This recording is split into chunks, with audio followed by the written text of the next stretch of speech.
From the Presidential Palace, Manila, Dateline Malacañang.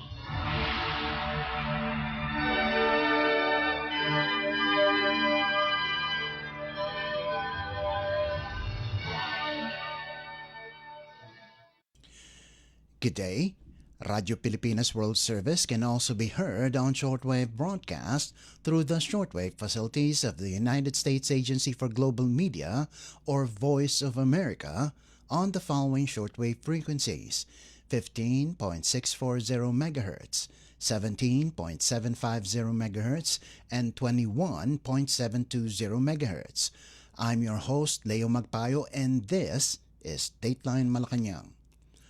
Philippine President Ferdinand R. Marcos Jr. is pushing for tighter coordination between national and local governments to curb crime and speed up emergency response nationwide. President Marcos gathered national and regional officials at Malacañang Palace on Thursday for the first Joint National Peace and Order Council, or NPOC, meeting of 2026, aimed at aligning strategies and assessing the country's overall peace and order situation. The president said the meeting reinforced the whole-of-government approach to public safety, community resilience, and responsive governance. In a post, President Marcos said the council strengthened coordination between national agencies and local governments to keep crime down and respond faster in emergencies. He added that discussions focused on expanding the use of technology and boosting community involvement to help deter crime. The Joint NPOC Regional Peace and Order Councils, or RPOC's meeting, serves as a platform for national and regional leaders to tackle urgent peace and security concerns across the country. Latest data from the Philippine National Police, or PNP, showed 35,717 crime incidents in 2025, down 12.45% from the 40,771 cases in 2024, driven largely by a decline in focus crimes such as murder, homicide, rape, physical injury, theft, robbery, and motor vehicle theft. Dateline Malacañang. Philippine President Ferdinand R. Marcos Jr. on Thursday led the rollout of government assistance and development programs in eastern Visayas, underscoring the administration's whole-of-government approach to speeding up and improving public service delivery amid global economic pressures. Speaking at the Tacloban City Convention Center, President Marcos distributed rice subsidies to qualified beneficiaries, turned over financial assistance to barangays or villages across the region, and met with presidential scholars. Under the Bagong Pilipinas Rice Program, each beneficiary will receive 10 kilograms of rice every 2 months for 6 cycles. Every barangay in Eastern Visayas also received 200,000 pesos from the Local Government Support Fund, or LGSF, half for capital outlay projects such as patrol vehicles, equipment, tents, CCTV and streetlights, and the other half for educational assistance. The president said more than 241,000 families in the region are targeted for support, stressing that national and local governments must work closely to ensure programs reach communities quickly and effectively. President Marcos emphasized that even well-funded national programs will fall short without strong cooperation from governors, mayors, and barangay officials. He noted that local governments are crucial in identifying needs and crafting solutions on the ground.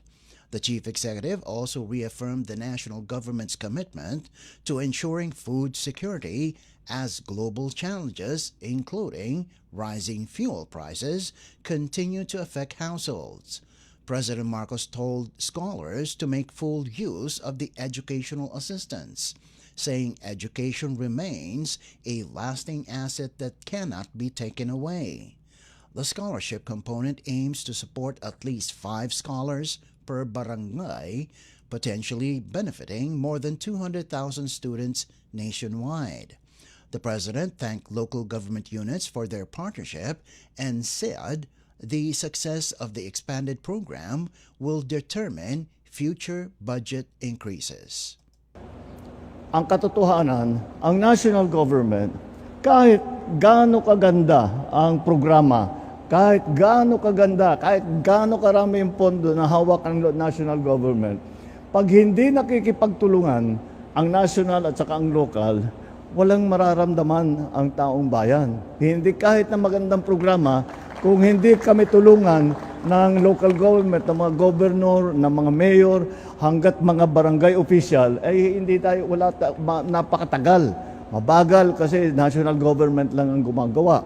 Kaya sabi ko, isama natin sila sa ating mga ginagawa para yung tinatawag namin na whole of government approach ay maging talagang katotohanan na ang buong pamahalaan, both national and local, ay nandyan na tumutulong at para ibaba ang serbisyo sa taong bayan.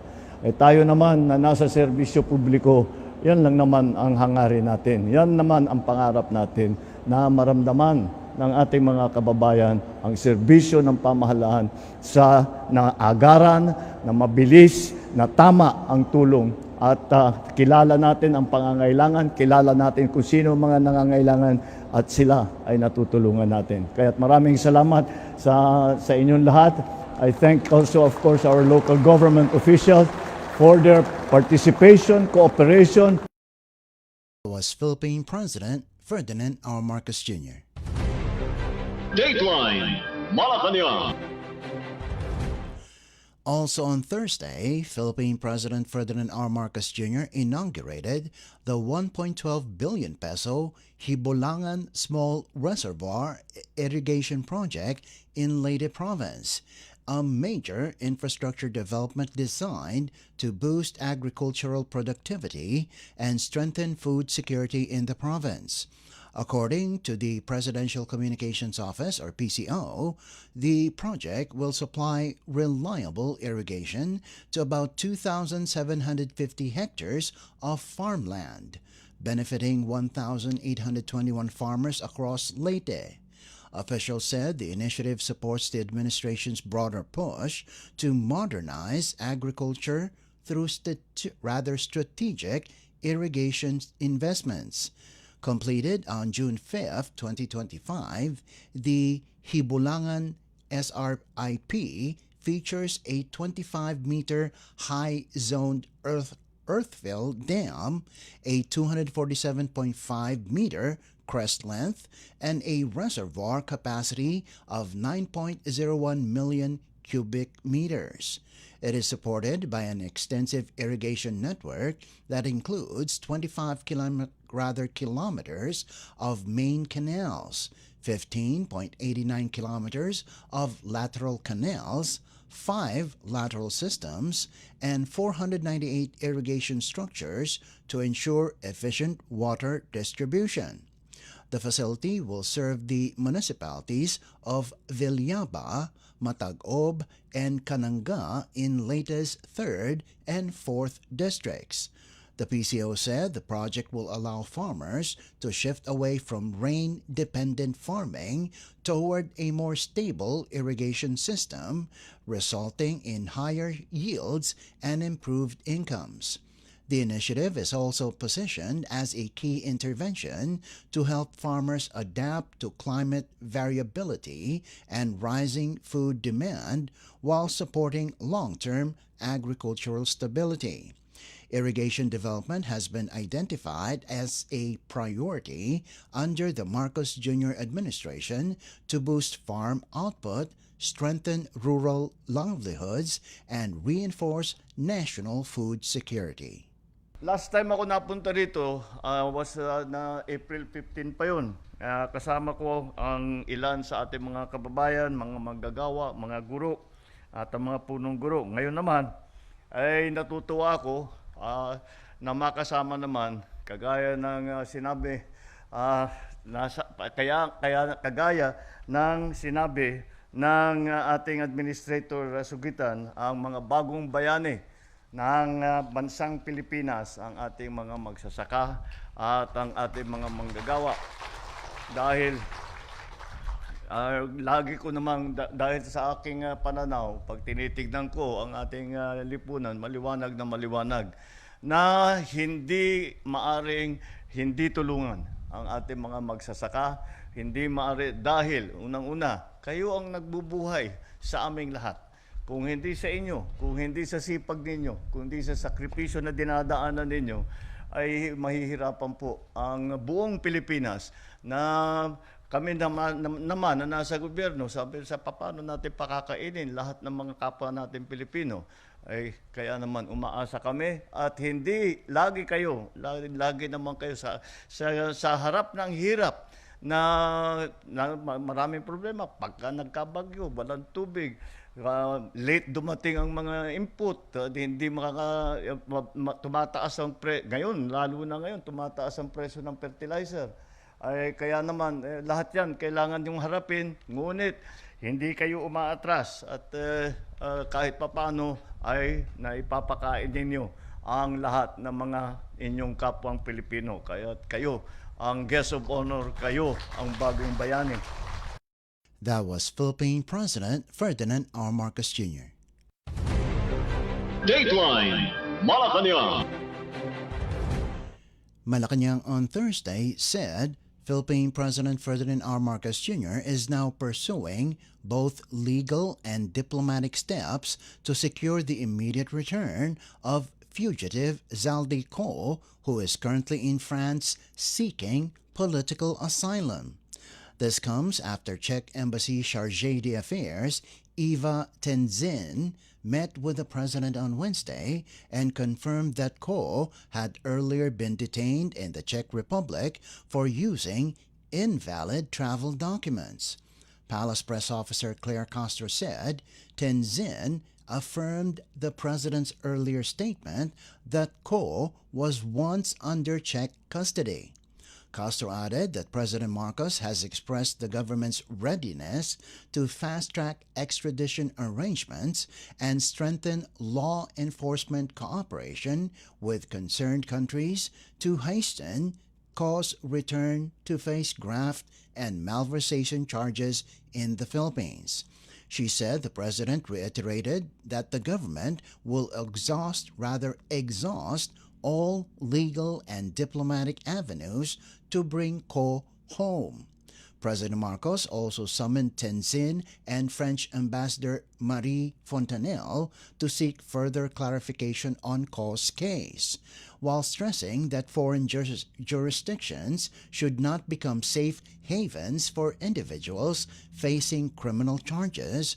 The president reaffirmed the Philippines' strong ties with both France and the Czech Republic, anchored on shared democratic values and respect for the rule of law.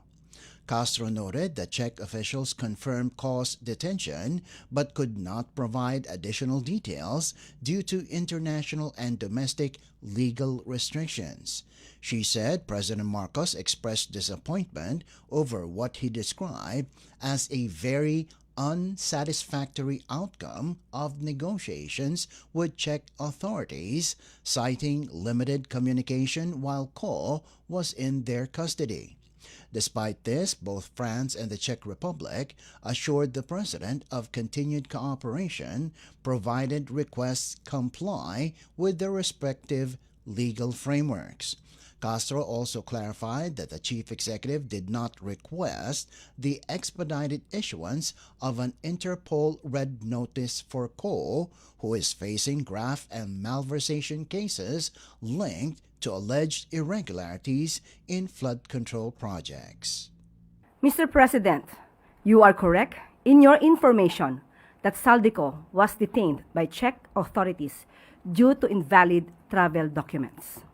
Iyan ang mariing kinumpirma ng chargé d'affaires ng Embahada ng Czech Republic sa Pilipinas na si Eva Tensin, kaugnay sa naunang pahayag ni Pangulong Ferdinand R. Marcos Jr. na nahuli at na-detain si Zaldico at sumailalim sa kustodiya ng Czech Republic. Ito ang naging pangbungad ni CDA Tensin nang tanungin siya ng Pangulo kaugnay sa naging estado ni Zaldico noong hawak pa siya ng Czech Republic. Walang pasubali, walang pagkakamali sa naging pahayag ng Pangulo para sa taong bayan. Kahapon, Miyerkules, nakipagpulong ang Pangulo kay Ms. Tensin at French Ambassador to the Philippines, Marie Fontanelle, kaugnay sa kaso ni Ko.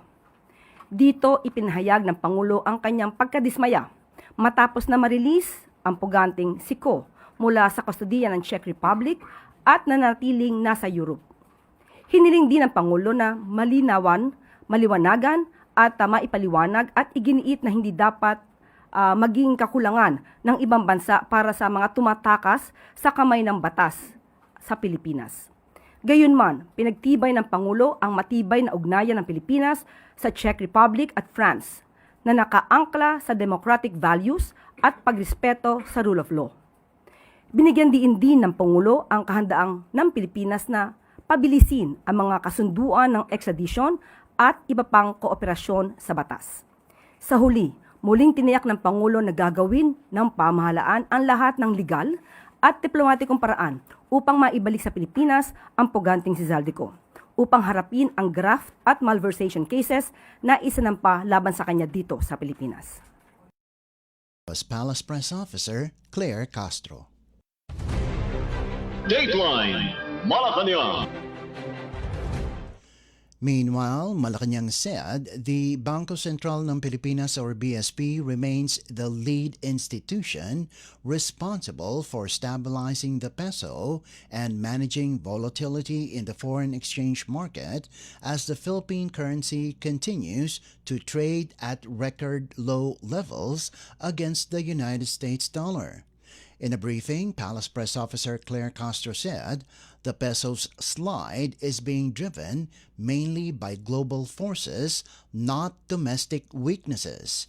She cited the assessment of Economic Planning Secretary Arsenio Balisacan, noting two major pressures: the unusually strong U.S. dollar attracting capital away from emerging markets and surging global oil prices that raise the country's demand for dollars.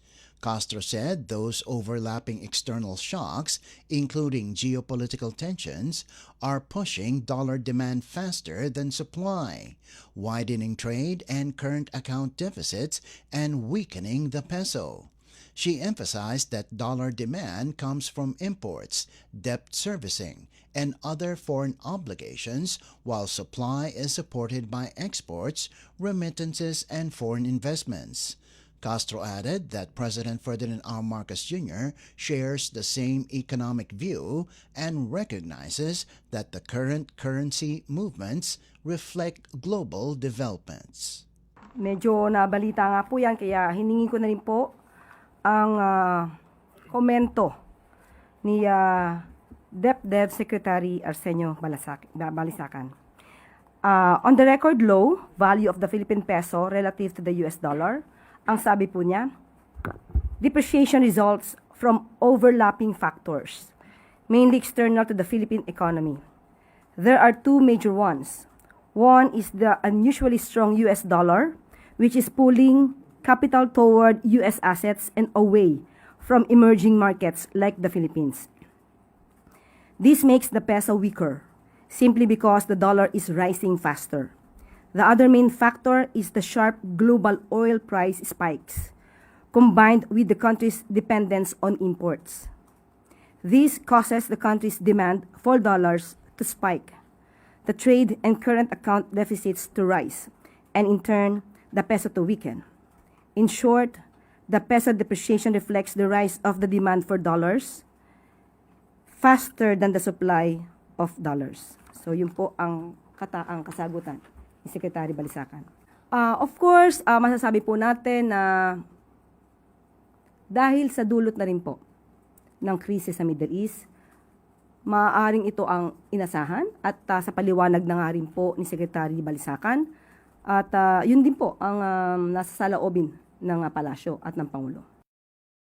Castro stressed that the BSP has the mandate and the tools to manage volatility, including foreign exchange reserves, policy rate adjustments, credibility signaling, and macro-prudential measures.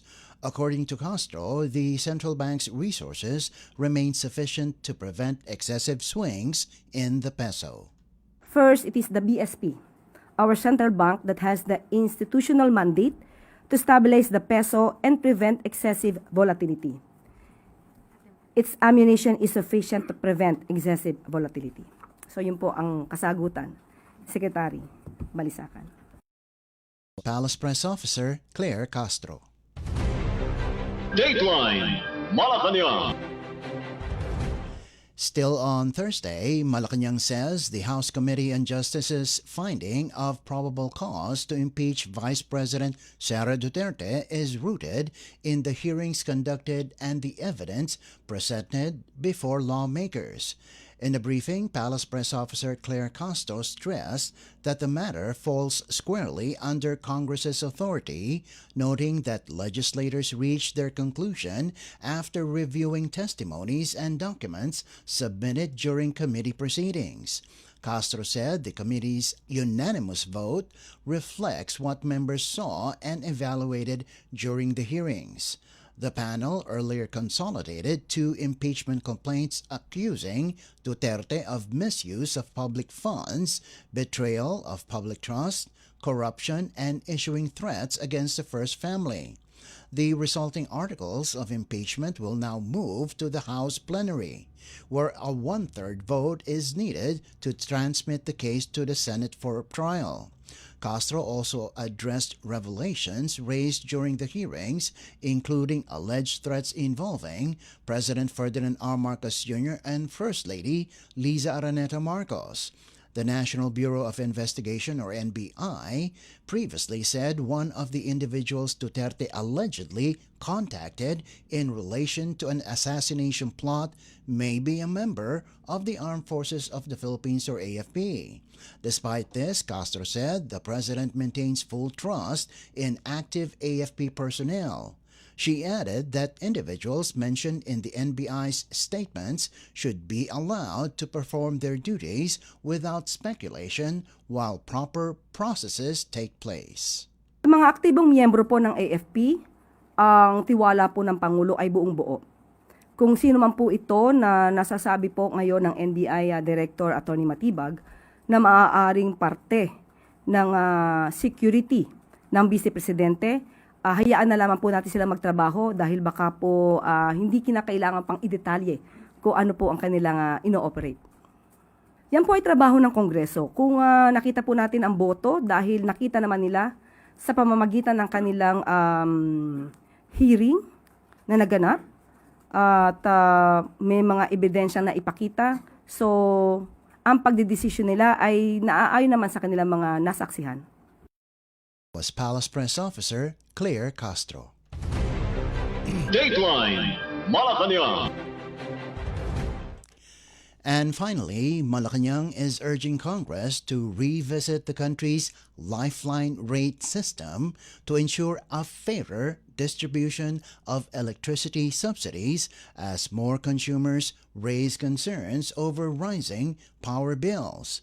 Presidential Communications Office, or PCO Undersecretary Claire Castro made the statement after Manila Electric Company, or Meralco, customers reported noticeable increases in their monthly charges.